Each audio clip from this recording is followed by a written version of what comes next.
बात मुझे अगर मेरे हृदय को छू गई तो मैं 100% उसके समर्थन में खड़ा होता हूं, और बात नहीं जमे तो उतनी ही प्रखरता और मुखरता से उसके विरोध में भी खड़ा होता हूं। मैंने आज सुबह जब ये निर्णय देखा योगी आदित्यनाथ का, तो ये निर्णय मुझे करुणा से आप्लावित लगा, करुणा से भरा हुआ। ऐसा ही होना चाहिए, वो भी संकट काल में। भूख के लिए कागज ढूंढे, ऑनलाइन ऑफलाइन रजिस्ट्रेशन कहां कहां लिखा पड़ी, आधार कार्ड और डोमिसाइल का सर्टिफिकेट के राशन कार्ड की वोटर कार्ड। अरे लोन लेने आया है आदमी,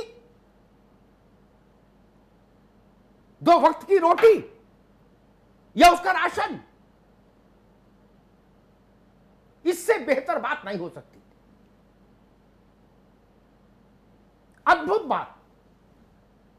मैं जानता हूं अब इसके वो आलोचना में ये भी कहा जाएगा कि अभी तो देखो इब्तिदाए इश्क है, रोता है क्या, आगे आगे देखिए होता है क्या, और जमीन पे कैसे उतरेगा। ठीक, आज मैं जमीन पर उतरने की बात करने नहीं आया, आज मैं बात करने आया कि शासक की दृष्टि में, शासक के हृदय में करुणा तो है, फैसला तो हुआ। मैं जहां से आपसे बात कर रहा हूं, मुखातिब हूं, वो नोएडा शहर है, वहां स्टूडियो है। बगल में कुछ 1-1.5 किलोमीटर के फासले पर दिल्ली है। दिल्ली की सरकार भी विपन्न लोगों के लिए राशन और खाना दे रही है, लेकिन वहां भी ई रजिस्ट्रेशन है, दिल्ली का निवास का प्रमाण पत्र चाहिए। आप दिल्ली के निवासी नहीं हैं तो आप पंक्ति से बाहर कर दिए जाएंगे, भले ही आप उतने ही भूखे क्यों ना हो। यह बात मुझे दिल्ली में भी अखर रही थी। आपातकाल में ये व्यवस्था नहीं होनी चाहिए। मानस में तुलसी ने कहा, संत हृदय नवनीत समाना, ऐसा ही होना चाहिए था। जिस दिन ये लॉकडाउन का अनाउंसमेंट हुआ, उसके दूसरे तीसरे दिन मैं इसी मंच पर था, तो मैंने शासकों के लिए कहा था, स्कूल का, कॉलेज का, कलेक्टर के दफ्तर का, इसका उसका, फला आयुक्त का, ढिका आयुक्त का, सारे दफ्तर लॉकडाउन हो सकते हैं, सड़कें लॉकडाउन हो सकती हैं, रेल जहाज लॉकडाउन हो सकता है, पेट लॉकडाउन नहीं हो सकता। जो घुमंतु लोग हैं उन तक दृष्टि गई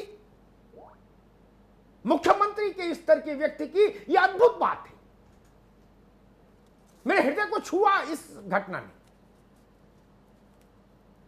जो बात बाबुओं को सोचनी चाहिए थी, नौकरशाहों की दृष्टि वहां जानी चाहिए थी। आखिर जो लोग घुमंतु है वो क्या करेंगे? उनके पास तो कोई कार्ड नहीं, वो भारत की संतान है, इतना ही उनका परिचय है। वो रोटी नहीं खाएं, वो ई रजिस्ट्रेशन कहां से कराएंगे? और कौन सा बाबू मिल रहा दफ्तर में, अधिकारी, आईएएस? सब तो बंद है। कौन ग्राम पंचायत ढूंढने जाए, कौन राशन के अधिकारी, खाद्य जिला खाद्य अधिकारी को कहां ढूंढने, कहां मिलेगा? आपातकाल में कागज बनता है। इसलिए मुझे लगा कि यह निर्णय पंडित दीनदयाल की अंत्योदय की भावना से निकला हुआ निर्णय है। यह निर्णय संत की करुणा से उपजा हुआ निर्णय है। यह निर्णय उस आदमी की आंख का आंसू पोंछने की कोशिश है जिसकी पहचान सिर्फ इतनी है कि वो भारत मां की संतान है। उसके पास कोई कागज नहीं, कोई गुनाह है क्या? इसलिए मुझे लगा आज इस पर बात करेंगे और ताल ठोक के बात करेंगे। जिनको आपत्ति हो वो भी आए सामने, उसका भी निराकरण हो।